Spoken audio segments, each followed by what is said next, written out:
There we go. Okay, so for everyone who does not know me, I'm Lauren Graybell Herman. I'm the rabbi of SAJ, known both as Society for the Advancement of Judaism and also SAJ-Judaism, that stands for all. Sound. I think we're going to just keep muting people, Edom, when you can. I want to thank everyone for being here.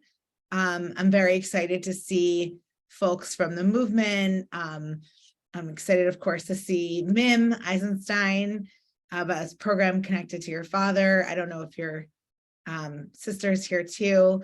I want to thank the Reconstructionist Synagogue of the North Shore for working on this program with us and co-sponsoring, also for the Kaplan Center for Jewish Peoplehood for co-hosting the program. SAJ has had a glorious 10 months and counting of celebrating our 100th anniversary. The 100th anniversary also of Reconstructionist philosophy. And we're very proud that this anniversary is not just our congregation, but it's really the concepts and ideas that animate our movement, as well as important milestones that we've celebrated throughout the year. So looking back at much of our celebration, because of that sense of connection to the founding philosophy and the ideas that started our congregation and movement, there's been a lot of focus on Dr. Rabbi Mordecai Kaplan, which makes, of course, a good deal of sense, given that his ideas, as begun to be articulated in Judaism as a Civilization and in many other works, are the backbone of what SAJ started out as a laboratory for Jewish ideas and experimentation, and an important part of who we are and continue to be. It's understandable because his ideas changed the world and changed the shape of American Judaism. But it is vital to note, in what we're doing tonight, that without Rabbi Ira Eisenstein, none of that would be possible.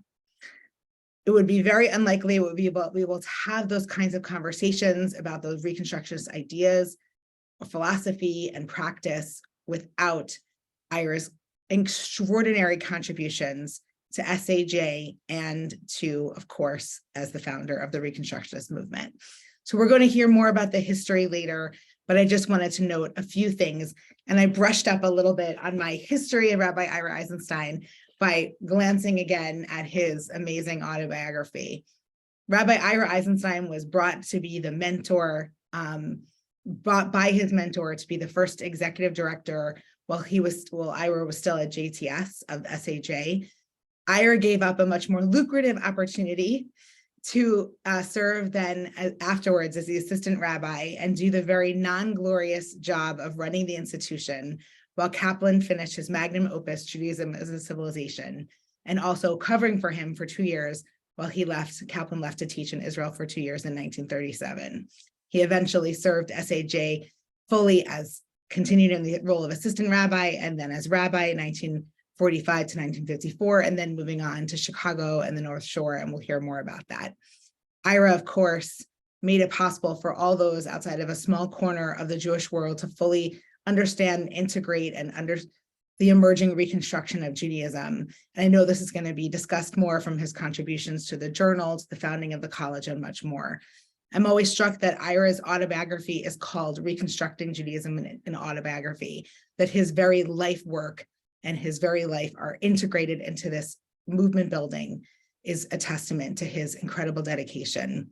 I had the opportunity to meet Rabbi Ira Eisenstein briefly when a group of us traveled to Baltimore, to Maryland, I should say, not Baltimore, to Maryland, with the Reconstructionism 101 class with Rabbi Richard Hurst, my first year of rabbinical school. And it was an absolute treasure of an opportunity to meet the man who created these institutions that have made Reconstructionism thrive. So without further ado, I'm going to introduce our speakers this evening. They will speak in the order that I'm introducing them. Harriet Feiner is a retired director of the Shira Rescue Center and doula to Accompany and Comfort Jewish Board of Family and Children's Services. She was a participant in high school and college programs at the SAJ when Ira was the rabbi, and she's is a founding member of the RSNS, Reconstructionist Synagogue of the North Shore. Rabbi Lee Friedlander graduated from RC in 1975, and with the encouragement of his mentor, Ira Eisenstein, he began to work at RSNS in 1981, where he continues to serve as one of the congregation's rabbis. In addition, Rabbi Friedlander has been active in the Reconstructionist movement, having been readings editor for the movement's prayer book series and having served as a past president of the Reconstructionist Rabbinical Association. Rabbi Deborah Waxman became the first woman to head a Jewish congregational union and Jewish seminary, is our chief president and chief executive officer of Reconstructing Judaism since 2014. Since then, she has drawn on her training as a rabbi and historian to be the Reconstructionist movement's leading voice in the public square. I am so thrilled and honored to have you guys speak, and we'll begin with Harriet.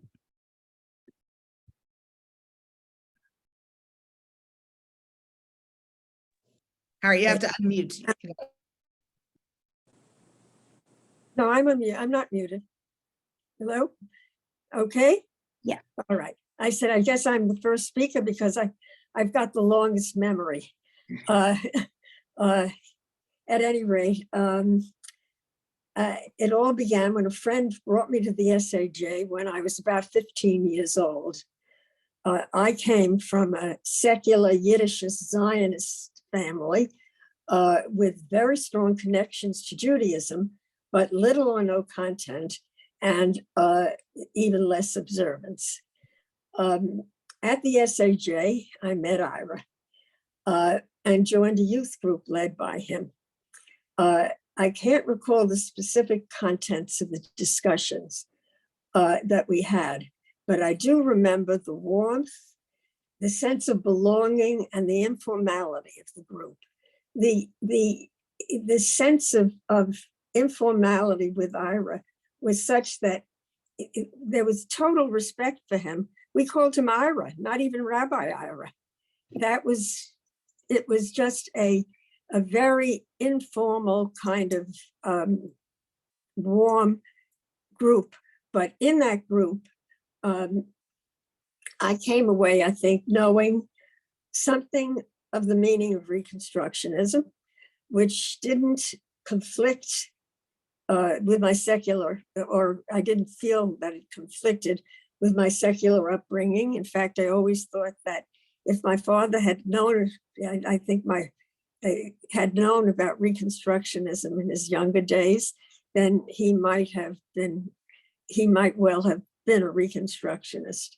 So there was, no conflict there. So I came away also with the understanding that being Jewish was relevant, important, and fun. The encounter with Ira changed my life. He was an inspiring teacher who I think believed that sharing his love of Judaism with upcoming generations would help to ensure the Jewish future. Otherwise, I can't believe why he was spending time, with us as high schoolers in those days. And then, with the same end in mind, he wrote Creative Judaism and What We Mean by Religion, which explicated Reconstructionism, and it was addressed to young readers, really to high school, college. I'm sure that it was also read by older readers who used it to learn about Reconstructionism in a way that was a little easier to understand than reading Kaplan directly. A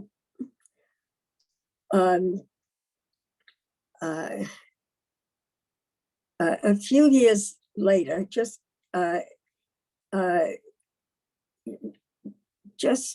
after the end of World War II, Ira opened his home, I think it was 2 Friday nights a month, to college students.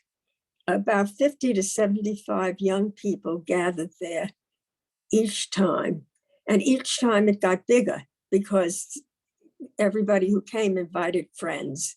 I always wondered whether the furniture survived. We sat on chairs, we sat on the couch, we sat on the floor, we sat on tables, whatever it was. We each it was a it was an important, right after World War II, where we just were beginning to learn about to really learn about the Holocaust. I think we knew more than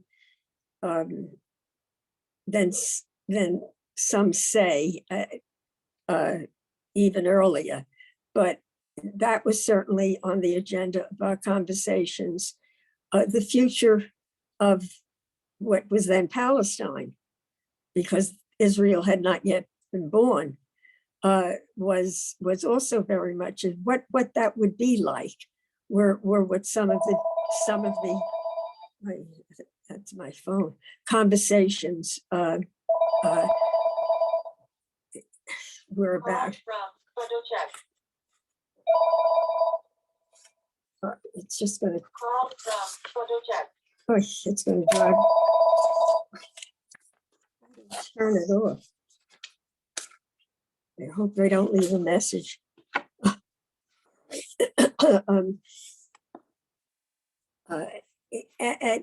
At this point,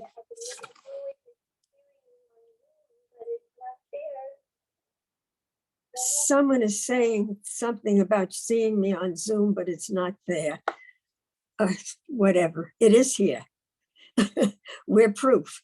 At any rate, I am sure that in those years that Ira was doing a whole lot more for the SAJ and for the more senior members of the congregation, but those I can't talk about because that was not in my experience. But I can speak in more detail about Ira and his work at RSNS, the Reconstructionist Synagogue of the North Shore, my shul. I hesitate to say that Ira was our rabbi. I think it was more accurate. It would be more accurate to say that we were his project, along with all of the other movement things that he was doing. However, I can say unequivocally that without Ira, we would not be the congregation that we are today. True, we were an intrepid band of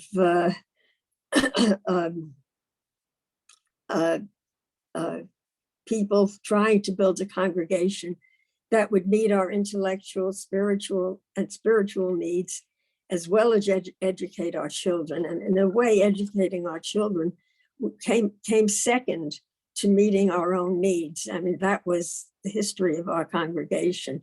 And I must admit that we did a better job of meeting our own needs than of meeting the school needs until very much later in our congregational life, when we had a little more help from the Reconstructionist Rabbinical College, I would say.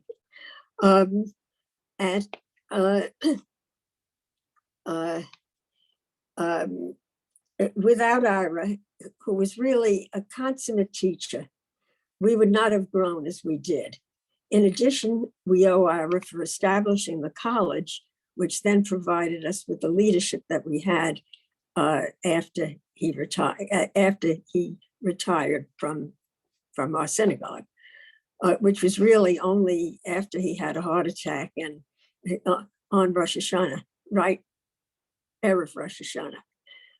It was, but thank God he had many more years after that. Ira, and with him Judy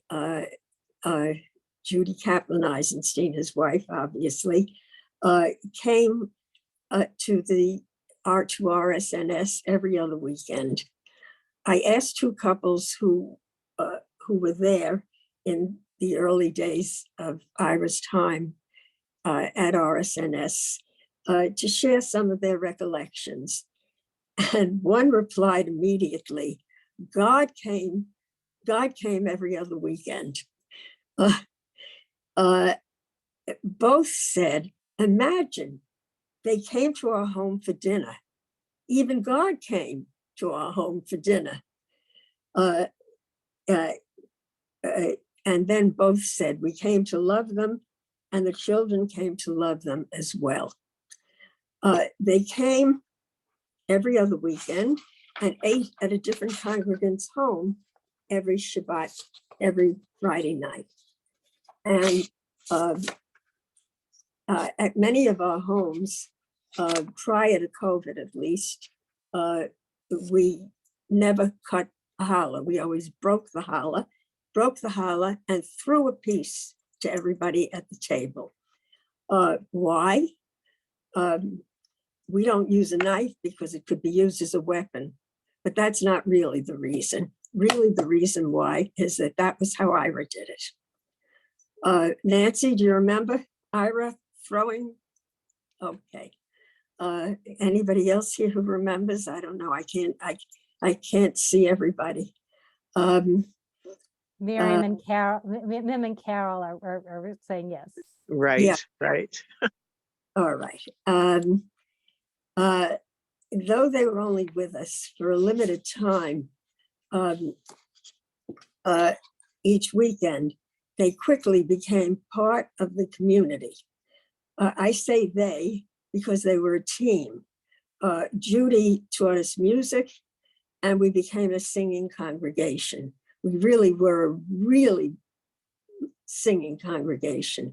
One year, Judy gave a history of Jewish music on successive Friday nights.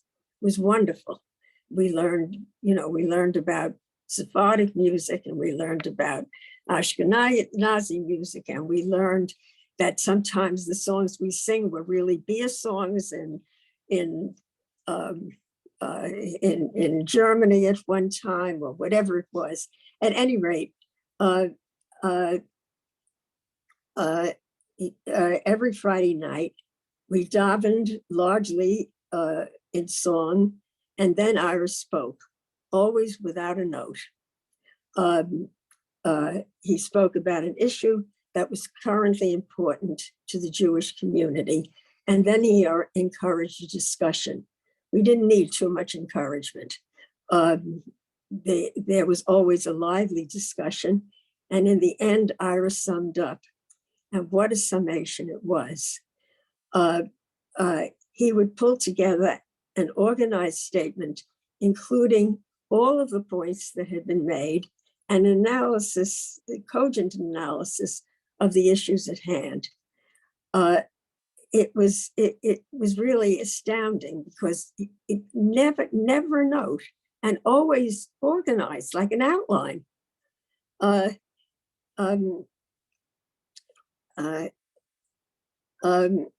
Most of our members came regularly every other Friday night.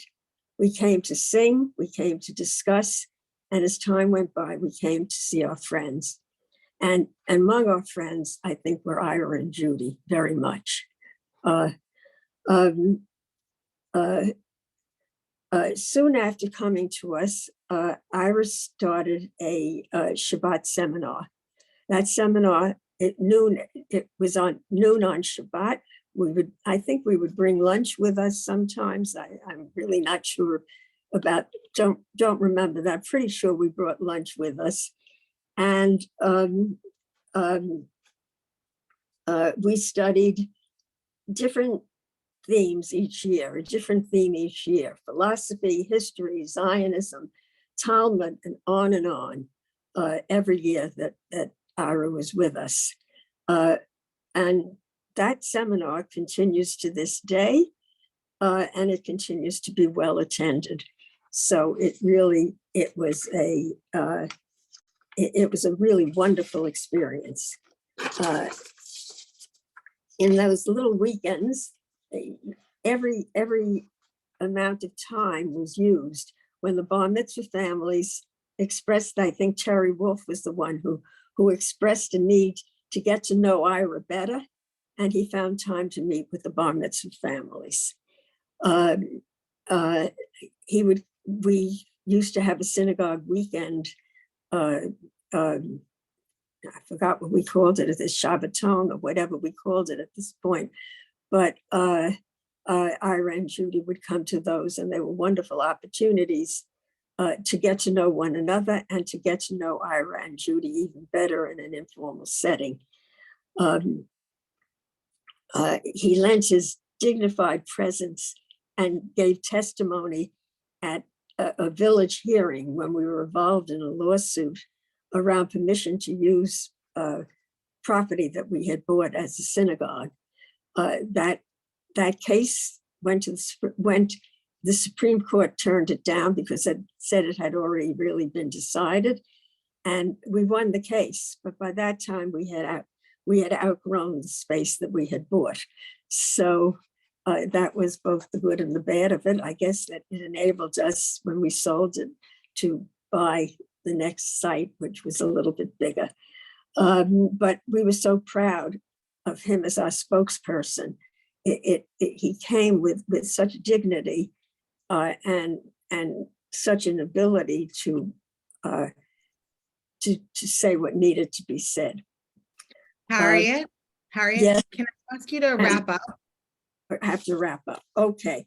I visited Ira at his home. I'm just about at the end. I visited Ira at his home in Washington toward the end of his life. And he told me, and maybe it was the visit that you were on, Lauren, he told me about a visit that he had from a group of RSC students, and they were expressing differences with Reconstructionist ideas. And Ira's response was telling them that's now up to them to further the evolving religious civilization of the Jewish people. That really was just an example of the kind of flexibility that Ira had. I plan to end with something that Ira himself wrote, which was I think it must have been in a journal that RSNS produced. But I thought it kind of summed up his feelings about congregations toward later in his life. And he says, the congregation can make a tremendous contribution to the individual and the family, which virtually no other institution can make. It operates on 3 levels: intellectual, social, and emotional. In the congregation, one can learn what it means to be a Jew, the nature of the Jewish heritage, the language, literature, philosophy, and mores of a people with a civilization. But one does not live on the cerebral level alone. One needs the companionship of like-minded persons who accept you wholeheartedly as a Jew, not in spite of your being Jewish, but precisely because of your belonging to the Jewish people. And third, the congregation is there to carry you over the difficult and, yes, the joyous moments of life. All of us need to share these moments with friends who care, whose hearts respond to our appeal for their empathy. And then the next paragraph, he says, I must confess that I learned much of what I have said here from my experience with the Reconstructionist congregation of the North Shore. So that kind of sums up what Ira took away, in his own words, from our being his project. It was a very successful project. Thank you so much, Harriet. And that was beautiful to hear his words at the end. So now we'll hear from Rabbi Lee Friedlander. Lauren, Abe, thanks so much for inviting me to be a participant here. I always love spending time with my dear and treasured friend, Harriet. We've known one another for almost 45 years. And I'm delighted to be here with Deb, a friend of a more recent vintage, but a person whom I respect as much as I love. I want to share 4 vignettes, 4 recollections, which I think point to who Ira was. These are personal reflections, and they cover my 30-year experience with Ira. So my first encounter, I was directed to the rabbinate by my Uncle Sam, not my Tante Annie's second husband, Shmuel, but by my other Uncle Sam, the one with the top hat and the striped trousers, whose "I want you" finger pointed at me by way of a notice from selective service in the winter of 1968. My draft counselor, who had been my academic advisor, was Maurice Friedman, who was professor of Jewish studies, who had introduced me to the writings of Mordechai Kaplan my junior year in a seminar on Jewish existentialism. Dr. Friedman, fortunate for me, had recently been appointed to the interview committee of the then 3-month-old Reconstructionist Rabbinical College, and he urged me to meet with the college's president, Ira Eisenstein. So a few days later, I walked from Temple University down to the college, and I sat down for the first of 30 years worth of conversations that I would have with Ira. He assured me immediately that I was an excellent candidate, given my day school background, my undergraduate studies in religion, and my acceptance into Temple University's doctoral program in Jewish studies, which was then a requirement for RRC admission. One obstacle remains, Ira noted. Unfortunately, we have no precedent for a mid-year admission. Might the lack of precedent be due to the fact that you have not yet had a mid-year, I queried. An excellent observation, Ira cheered. So this will be a chance for us to make new history together.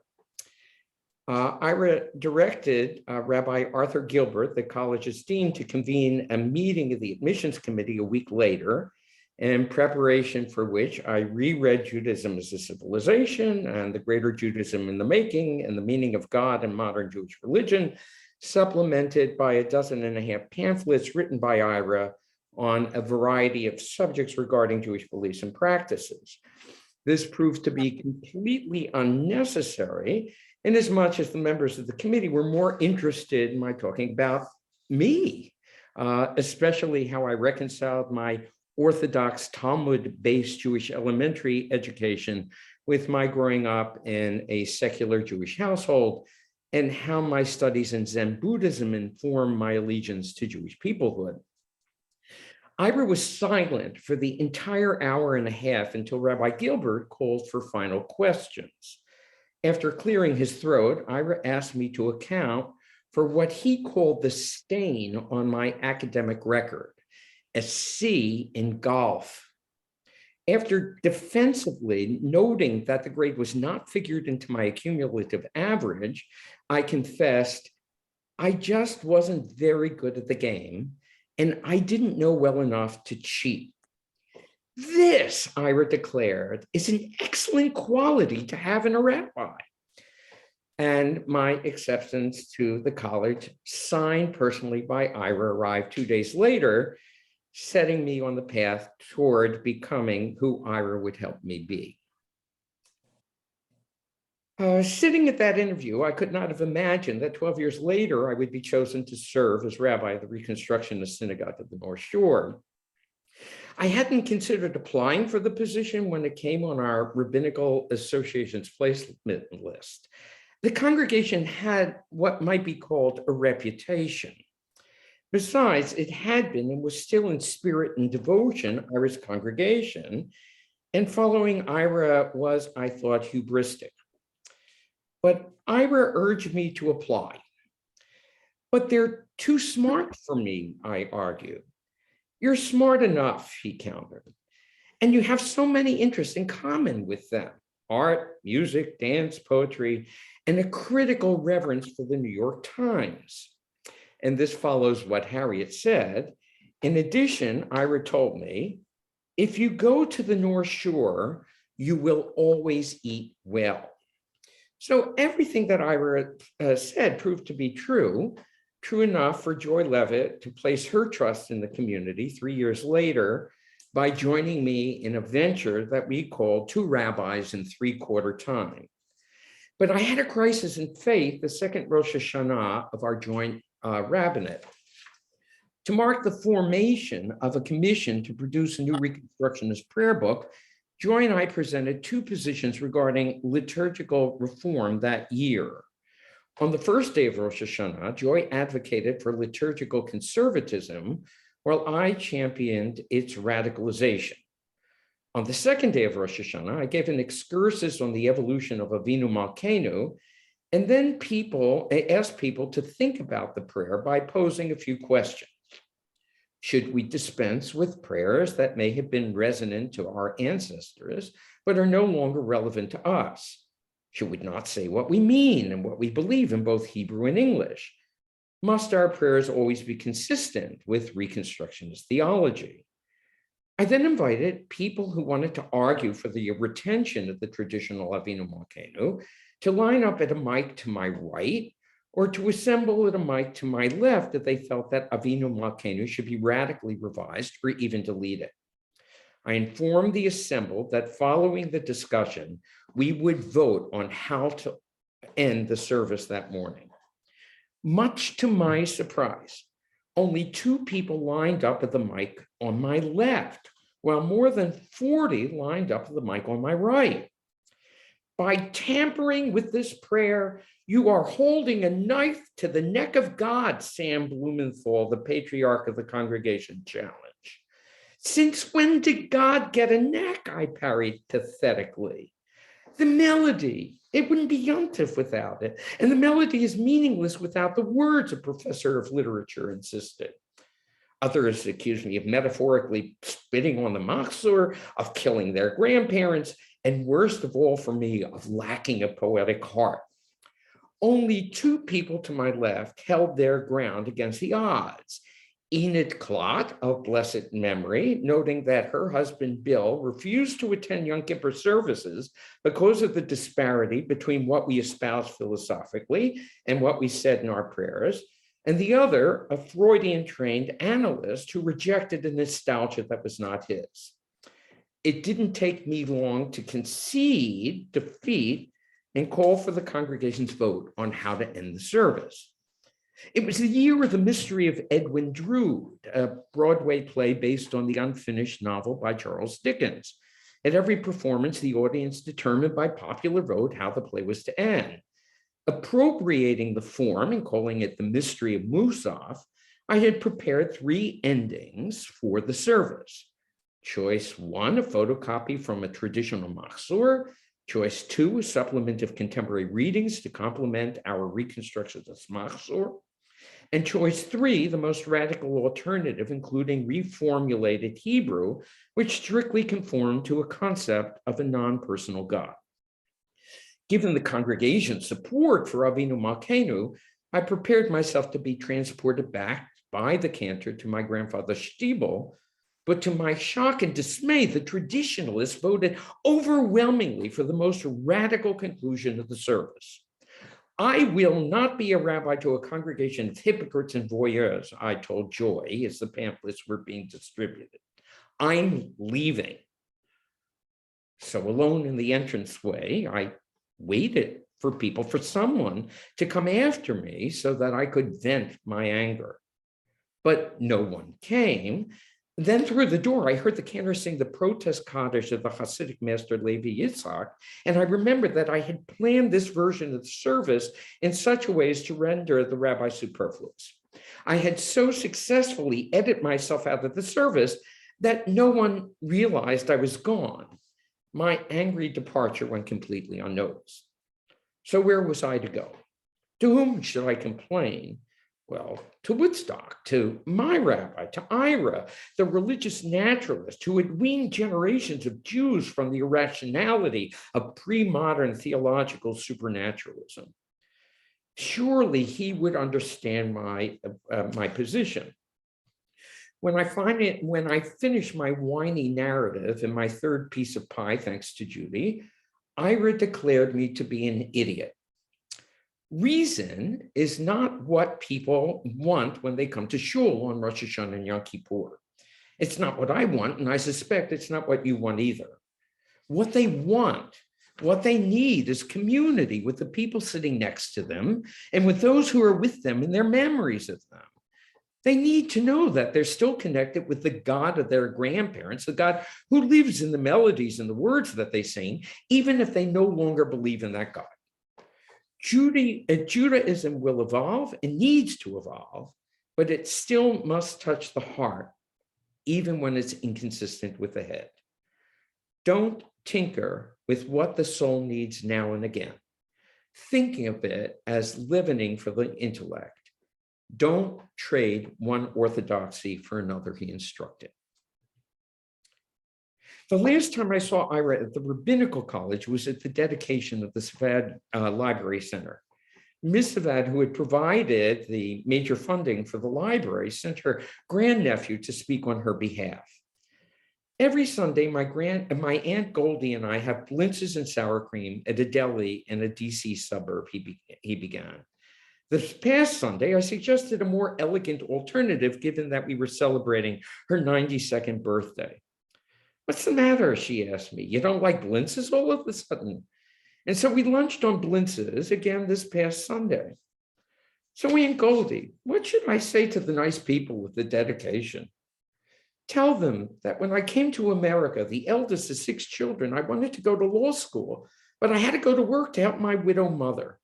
So after a couple of months of secretarial training, I began working at a law firm. I gave half my first paycheck to my mother, and with the other half, I bought General Electric stock. I continued this practice of investing 50% of what I earned the many years I worked, and as a result, I amassed a small fortune.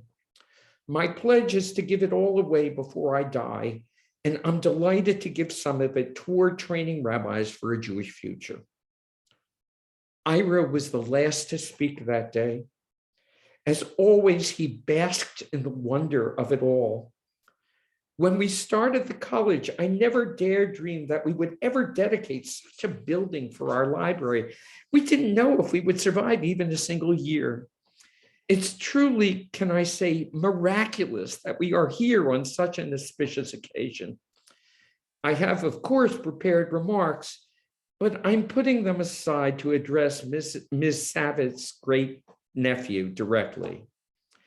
Next Sunday, when you see your Aunt Goldie, please tell her, I'm 93 years old, I'm single, and I love blintzes. I want to take us just one step back shortly. The question was, should we or shouldn't we? Mordechai Kaplan died less than 2 weeks after our elder daughter, Sarah, was born.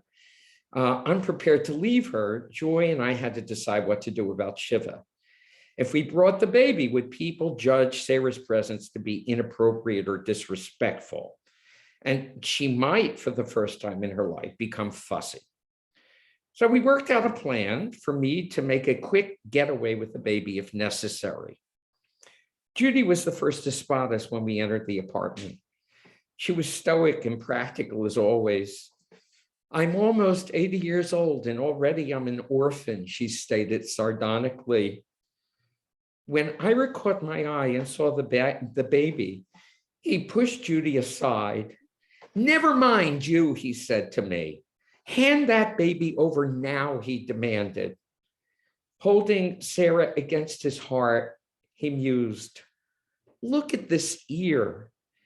Anyone who can see such an ear and deny the existence of God is a fool. Ira always looked to life, to the possibilities that came from founding a rabbinical school and mentoring students, to his refusal to be encumbered by any form of orthodoxy, to an appreciation of the generosity of people, and to the sense of wonder discovered in the everyday that most people miss. I really love the guy. I miss his insight, his wit, and especially his delight in the world. His memory certainly is, for me, a blessing. Zichrono livracha.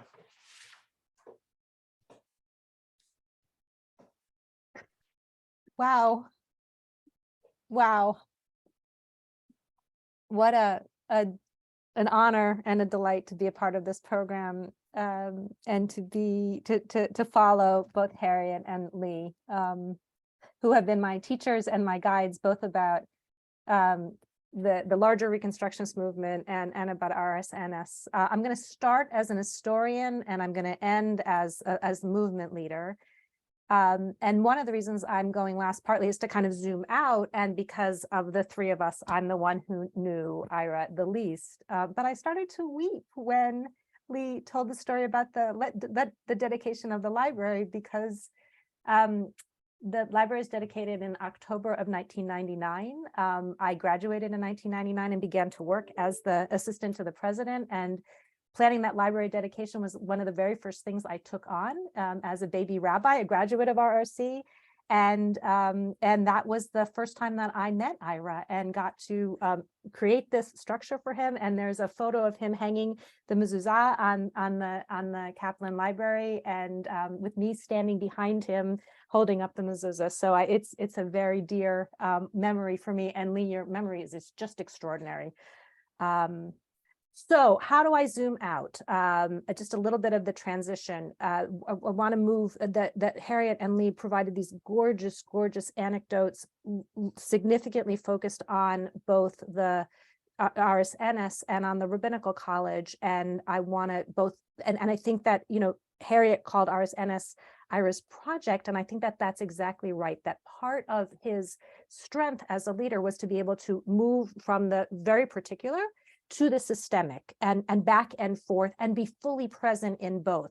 That he was both very, very available on the local level, even as he was leading nationally, that he understood that the larger systems were made up through a series of details and projects and initiatives that would bring it life and would exemplify the values and the commitments, and that he was indeed a pragmatist and an institution builder where Kaplan was not. And so I'm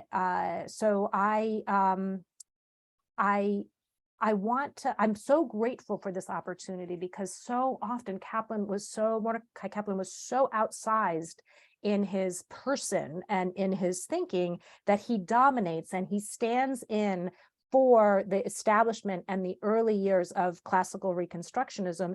And that is absolutely true, and it is absolutely partial. And Ira, as Lauren said in her introductory remarks, was utterly essential to both some of the earliest initiatives, and certainly to their lasting heft and weight and influence, even as there has been much development and much reconstruction since that time.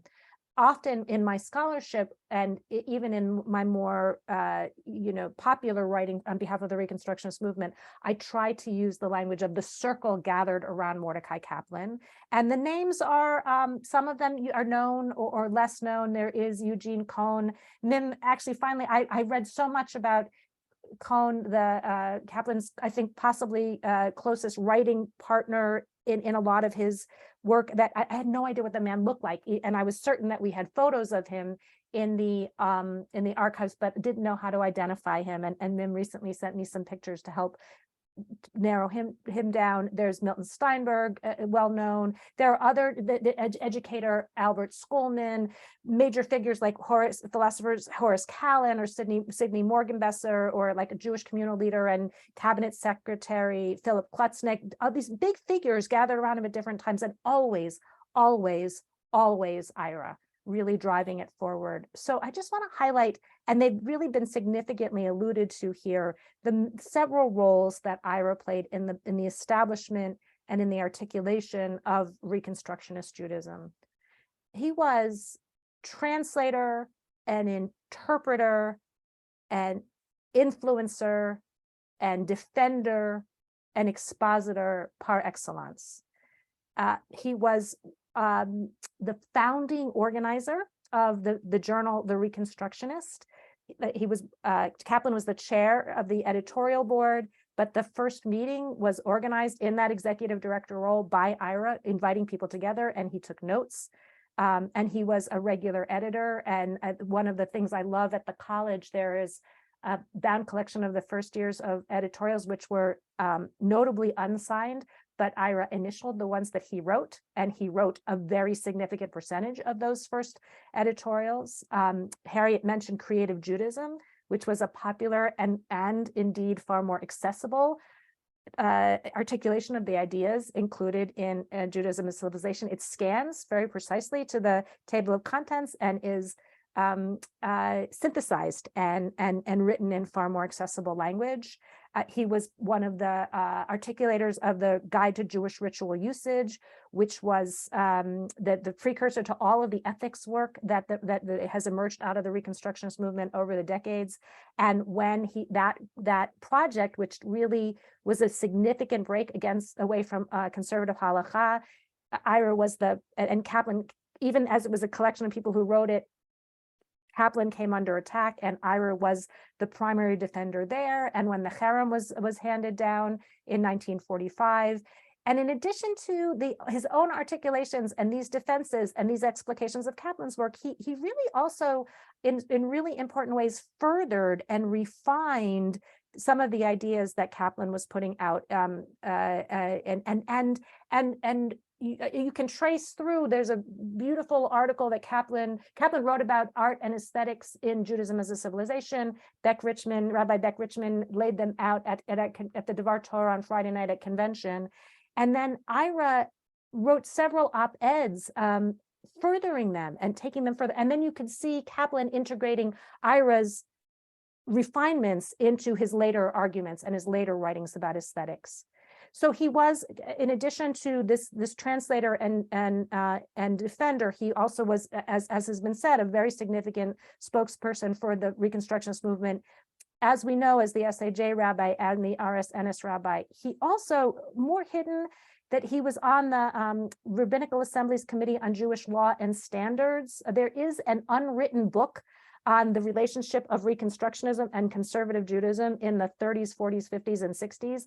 And if and when it's ever written, Ira will be a very lead character in that book.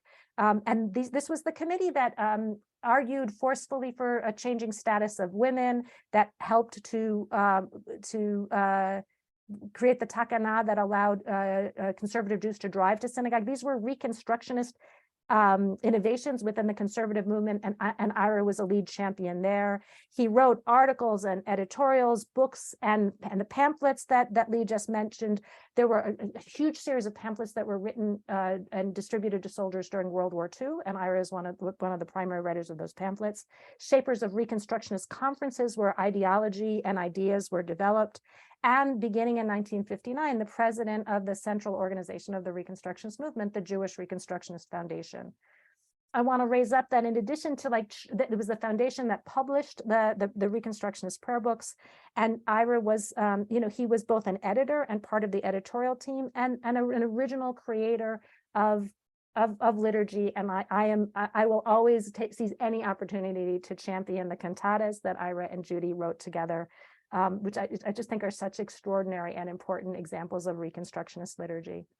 And where I'll end is that he was, he was an institution builder as early as 1938, at the first convening of Reconstructionists beyond the group of people who established SAJ. There was energy that arose from the publication of Judaism as a Civilization and from the establishment of the Reconstructionists, and they came together in 1938 and they held a conference at Sedgwin. That is where the arguments about the tension between school of thought that sought to influence and movement.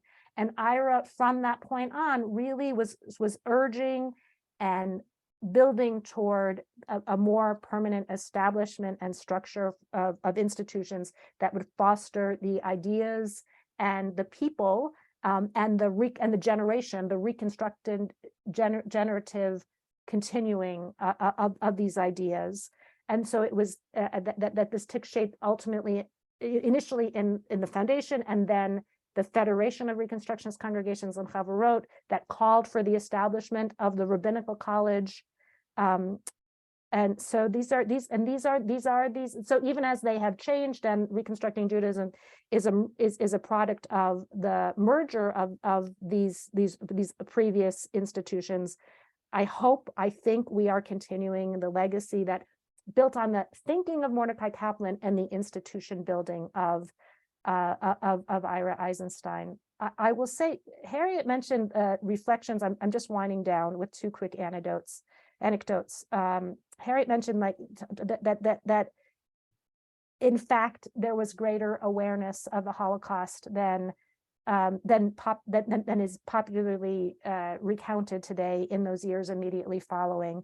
And I think that is really accurate, that when I read through the writings of that circle gathered around Kaplan, including Ira, beginning in the middle of the war, and then all the more so in those years immediately following, Ira was a part of a group of people who clearly understood that very suddenly the American Jewish community had been thrust into leadership as the world's largest Jewish community.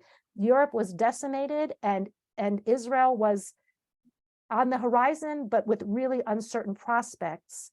And it was the American Jewish community that had the wealth and that had the personnel to emerge as a leader. And there was a question. We had long been dependent on Europe for leadership. And it was a question of, would we have the vision? Would we have the energy? Would we have the courage to step forward into that leadership role?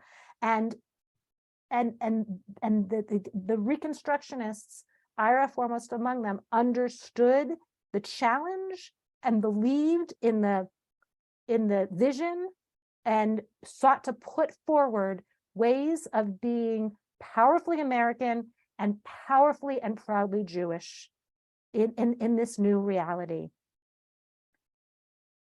And all that, all that vigor and with all that strength, with this understanding that it was going to be changeable. Harriet told that beautiful story of Ira reflecting on telling an RRC class that it was theirs to take ownership of, take hold of now. And I'll pair that with another anecdote, that when Kol HaNeshama, the second Reconstructionist prayer book series, was published, there were many folks who were critical of certain things that had been reintroduced or newly introduced into that prayer book series that seemed counter to classical Reconstructionist thought.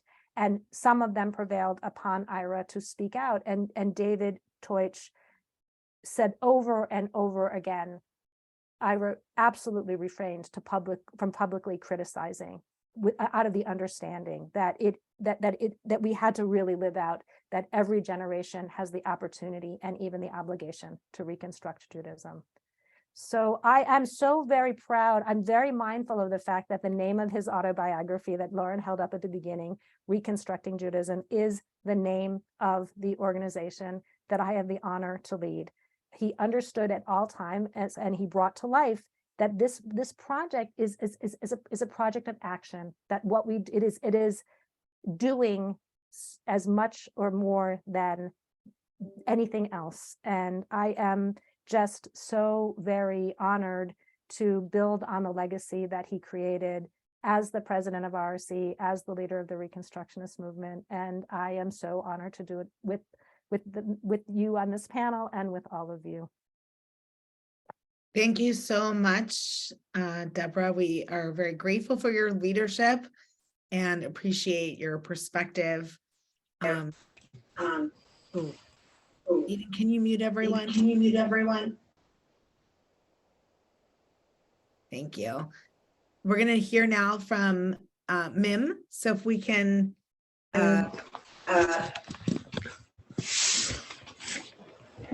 Not background noise, but am I unmuted? Yes. Yeah. Hi, I wasn't going to speak, but I feel, first of all, I'd like to express my gratitude to Harriet and to Lee and to Deborah, and of course to you, Lauren, for having this program and for all that you've presented. I just wanted to add a couple of things. The occasion for this is the SAJ centennial. And so I think we need to just say a few more words about the SAJ. Before becoming a national leader and so on, my father was the rabbi of the SAJ. And in my memory, he was principal rabbi, my grandfather already being emeritus. And for those of you who are rabbis, I just want you to be aware of this. He spent a lot of years running the Hebrew school, funerals and weddings, bar mitzvahs and counseling, meetings every other night. He did it all. The founder of the SAJ preached roughly 4 times a year. His job was to teach at the seminary. Now, granted, he never took a paycheck from the SAJ. It was not his job. The job of running the SAJ was of Rabbi Ira Eisenstein. He taught every confirmation class. I think what Harriet might have been remembering wasn't just the youth group, but the confirmation class. He ran the so-called youth group, which Harriet did talk about. I remember those meetings in our living room with people draped over the furniture everywhere. And I can't imagine there were ever 90 people in that 93rd Street apartment. They simply would not have fit. But there were a lot of people, and they were often there, and they were sitting on the floor and on the chairs and on the tables.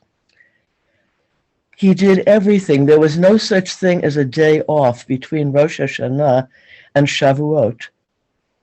He had the assistance of Mr. Scher, the shamus, of course, of Cantor Nathanson, and that was about it.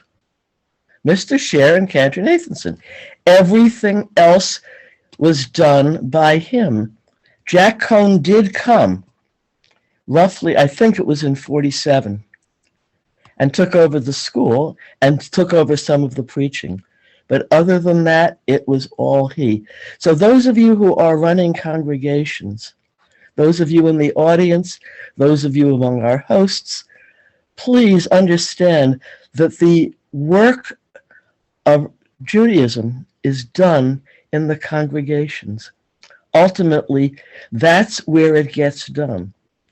If people grow up and they're interested in Judaism, it's because what was done in their congregations by their rabbis. Your job is most important. It's at least as important as being the president of anything or being a national leader, because the future really depends on you. That's all I want to say.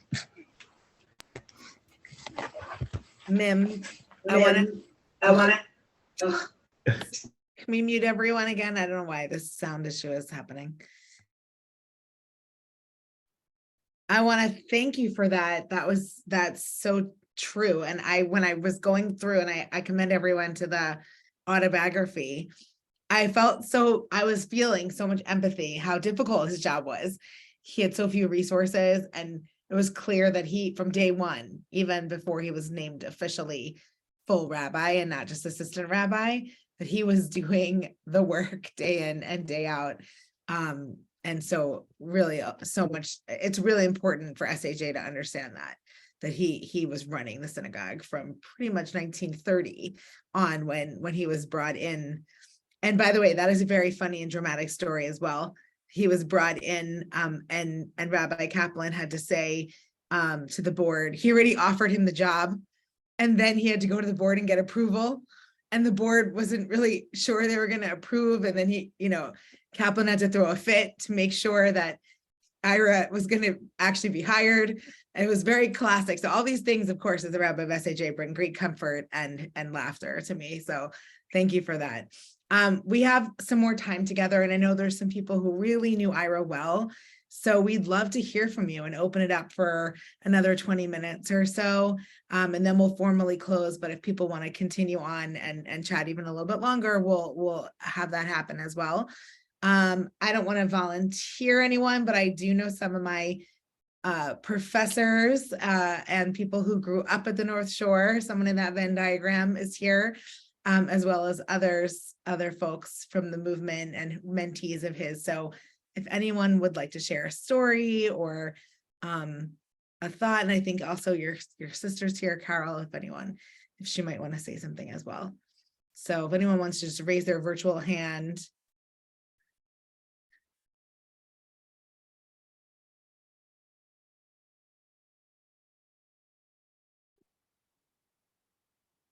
Or just, okay, great. Let's go with Mel and then David Wise. I do not speak as a person who knew Ira well personally, but through the diary. And I did interview him in 1972. And those interviews, which amount to about 4 hours of Ira and Judith, are now going to be deposited at the seminary, and the transcriptions, and people can read those. A couple of points which really bear up what has already been said. I was very, very struck by the fact that Kaplan really retarded the emergence of Reconstructing Judaism as a denomination. He was primarily responsible because you can't have a denomination with Kaplan at the seminary. And in 1941, with the emergence of the Haggadah, Ira urged Kaplan very, very strongly to leave the seminary, and Kaplan did not. So that's one point that I want to mention. The other thing is a sort of vignette that emerges from the 30s, which is kind of emblematic of the difficulties of being the son-in-law. They were at the Jersey Shore, and I'm from New Jersey, so I love this story. And one of the daughters says to Ira, it's Shabbat, and one of the daughters says, can we take the car to the beach? and so Kaplan says, well, that's not my way of celebrating the Sabbath. And what happened was an avalanche of criticism of Kaplan, and Kaplan records the fact that Ira joined in criticizing Kaplan on all kinds of issues. So I just want to present that, that Ira was in an impossible position. He loved Kaplan and he was devoted 180%, but there were times when he was critical. And it wasn't easy standing on the pulpit and speaking and giving sermons with Kaplan right in back of you. So I just wanted to give those few remarks. Thank you. Thank you, Mel. We'll have David. Yeah, my name is David Wise. I actually go back to the SAJ. I became a bar mitzvah then in 1958. But I did want to tell you about a very personal experience I had that, I don't know, it just keeps popping into my mind every now and again. Sure, most of you know that Ira had a brother named Myron, also known as Mike. Mike was a gabbai at the bar mitzvah of my eldest son, for example. And one day at the at North Shore, sorry, Lee, at West End Synagogue, where I was a member for quite a few years. My parents were founding members. I was having lunch after services along with everybody else. And for some reason, I just looked to my right, and there was a table there with two people sitting at the table and talking. There was Ira and there was Myron. And I can't explain why that memory has stayed with me for, at least 25 years at this point. But somehow I'd never seen them together before because Ira was always somewhere else, Chicago or Long Island or, some remote place like that. but I just have this warm feeling of seeing these two people that I respected so much, sitting together and talking like brothers, like mentors of mine and many other people. It still fills me with a feeling of warmth. Thank you. Thank you, David. The Venn diagram I was talking about earlier was specific to Nancy Feeks Kramer, who I know grew up at the North Shore and also was one of my professors. So we'll hear from Nancy.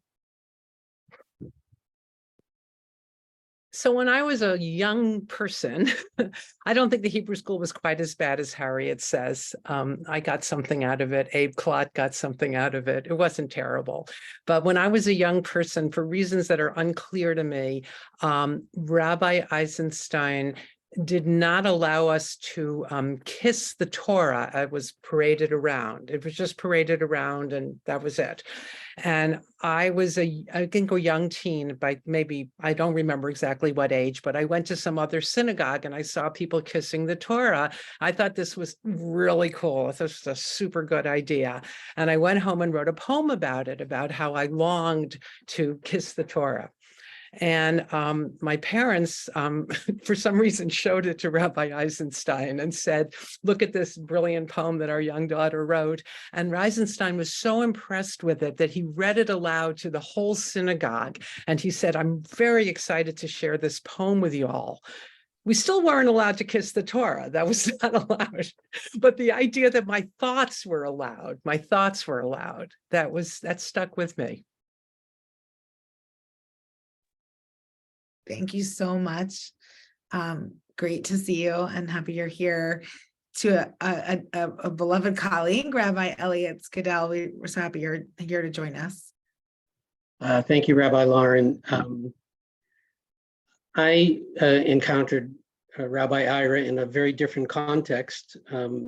I met him first at Camp B'nai B'rith in Starlight, Pennsylvania, when he was the scholar in residence at the Kala, BBYO Kala. And he was just so cool. I never met a rabbi who was so cool. And one Shabbat afternoon, we used to have these Shabbat afternoon electives. I guess it was something like what Harriet was talking about with the Shabbat seminar. And on this particular Shabbat, Rabbi Ira's Shabbat talk was about a new rabbinical school that was about to open. And I went along with, maybe there were 2 or 3 other BBYOers there under the tree at Starlight. And when he started explaining what this school would be like, it was one of those eureka moments. And I just said, that's it. That's everything that I want. And for me, the rest is history. And if it had not been for that encounter, I don't think that I would be who I am or where I am today. I just got chills hearing that story. Amazing that you heard about it before it even happened and that was something you knew was possible. Bob Gluck, Rabbi Bob Gluck, who's been able to join us for many SAJ 100 programs. We're so happy to have you. Well, it's my good fortune to be able to do that. Well, I only knew Ira the last maybe 15 years of his life, and had really wonderful conversations with him about all sorts of things. But my favorite times with Ira were visiting in Woodstock, where I was invited to come as Judy's friend. And so he would answer the door and he'd call out, Judy, and not make too much contact, but sort of usher me in, and then would serve as kind of like the butler, and he'd bring tea and so on. And it was a fascinating experience because he was so completely self-effacing. And even better than that, just so completely adoring of his wife. that was just incredibly moving to me. And in the later years after her death, I we talked on the phone a lot. I visited him a few times, and we emailed a lot. And he was just so funny and such a sweetheart. And it's really even less than Ira, the idea person, the translator, and all that. It's just this really, really sweet Menschy guy that I miss so much.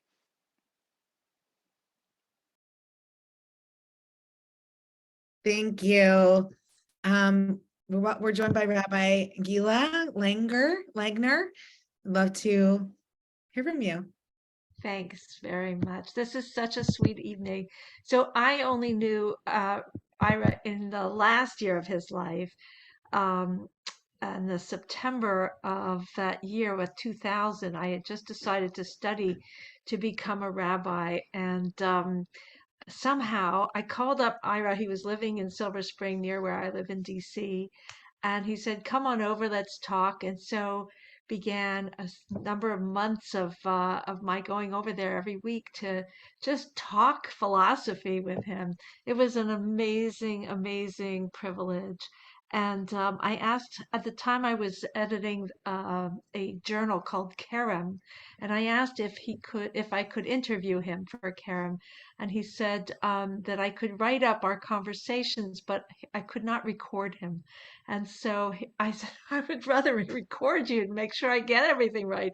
And he said, no, I'd rather have just what you recall from our conversations. So I ended up preparing an interview, conversations with Ira, and I'll put the link in the chat. It's up on the internet still. But this was one of the great gifts of my life, of having that time with him.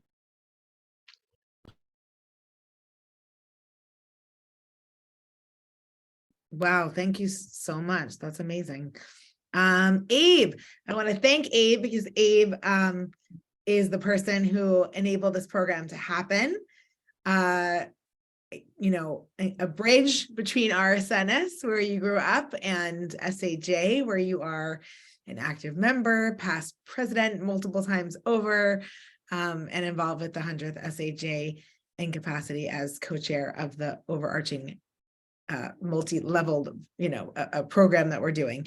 So Abe would love to hear you, and you might be the last person. I'll put a little khatima, a little closing at the end. Oh, I hope not. I'll suggest that one more person say something. Okay. Very, very briefly, but this has just been awesome. I just can't thank everyone more, more than enough. Just an expansion on one of Harriet's comments.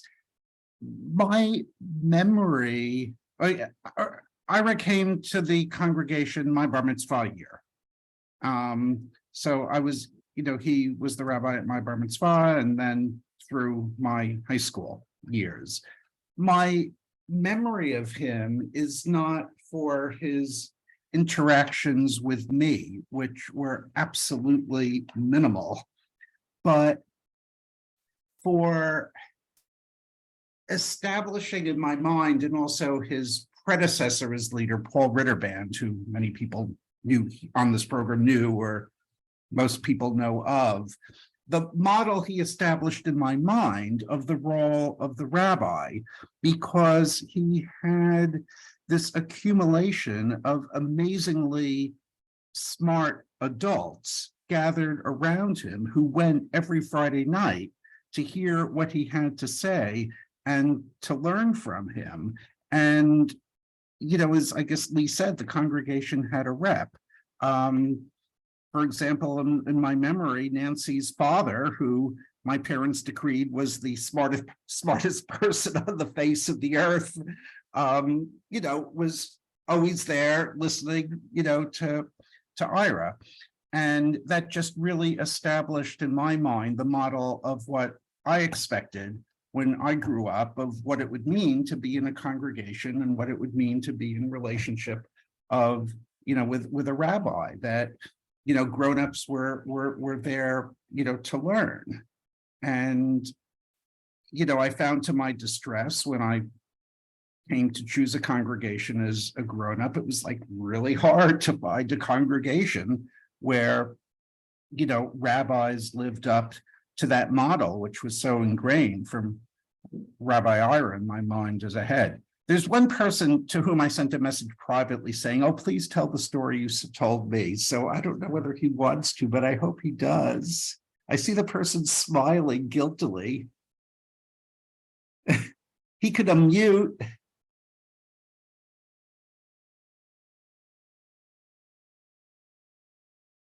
He could unmute, he could stop smiling. I am. I mean, you know, like Ira was such a contradiction in so many ways. And he was, this is a story that I heard, I didn't hear from Ira, but as Harriet said, Ira would come every other week, and he had to play rabbi sometimes. I mean, you know, like it was very, very important to him. And the story that I was told was that he was asked to do a visitation in a hospital to visit someone's parent who was ailing, and the daughter asked Ira to make a mishaberach. And Ira responded by it's sort of like the kissing the Torah thing, Nancy, by how could this person, did this person really think that there was efficacy in someone muttering words that would in any way help. But I feel an invitation from Bob to tell just this last story, which is my favorite story about Ira and Judy.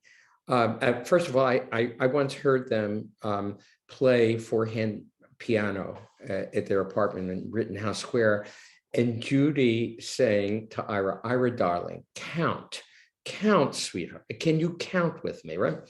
So we went up to see Ira and Judy Woodstock, and I said to Judy, look, the next time we come up, I want you to find the best restaurant in Woodstock. We're taking you out to dinner. You shouldn't be cooking for us. And you know, I want to take you to the best restaurant in Woodstock. Find out just go.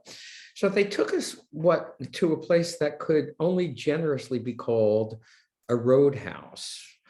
Just like it was sort of like that picture of that restaurant in Who's Afraid of Virginia Woolf and all of the rest of that stuff. It was quite something.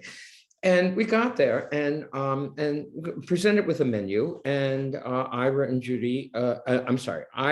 Joy ordered the fillet of sole, and the waiter said, by the way, we have a clam bake special this evening for dinner. And I turned to Judy and I said, Judy, dear, I'll do it if you do it. And Judy said, Lee, I do not need your permission. And so when the waiter came, Ira and Joy ordered the filet of sole, and Judy said, there will be 2 clam bakes at the table as well. By the way, none of you can repeat this story. This is a private story, right? Because I don't want to, So waiter, so filet of sole comes for Joy and for Ira. And just as the waiter is about to present us with the clam bake, a colleague from the seminary comes over to greet Ira. And the waiter says, who gets the clam bakes? And Ira said, one's for the Rebbitzin. And it was such a wonderful, loving, embracing moment. And it's the clearest picture that I have of them. And I treasure that photograph that my mind took. So I think it's even a better story, Abe, than the one you wanted me to tell.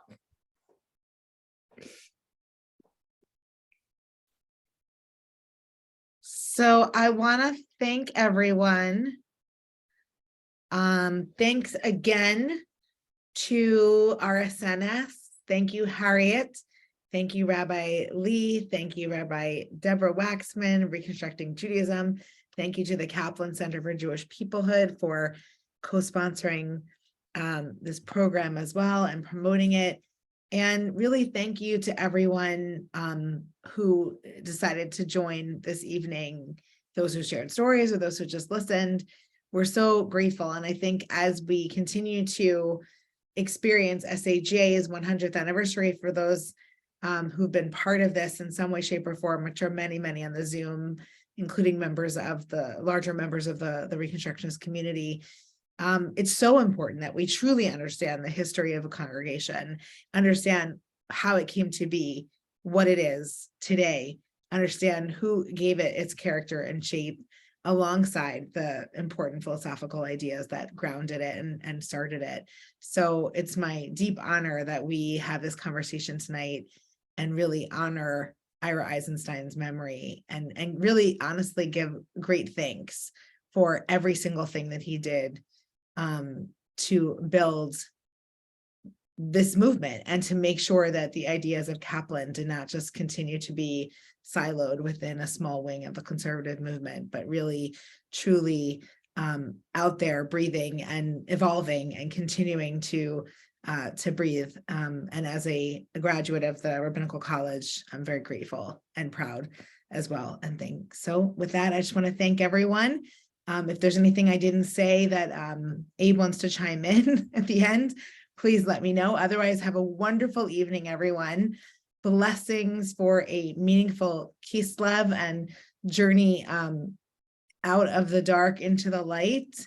And thank you again to Mim and to Anne and to others who are here as part of the larger family as well. We're very honored that you're with us. So, Laila Tov, everyone. People can wave goodbye, say hi, chat for a little bit, and we'll close the meeting in a minute. Thank you again, Harriet, for being here. Thank you, Rabbi Waxman. Bye, everyone. Thank you, Rabbi Long. Abe, can you hear me? It's Judy and John. Good to see you. Good to see you. Hi, it's been forever. Hi. Too long, Abe. Well, it's great to see everyone. You're unmuted. Hey, David Wise. Yes. Are you still there? Are you I'm still right there, here. David? I'm right here. Ah, good. Your father sang in the choir. Yes. Forever. Yes. There were two tenors. There were two tenors that held the fort forever. He was one, and tell everybody who the other one was. It was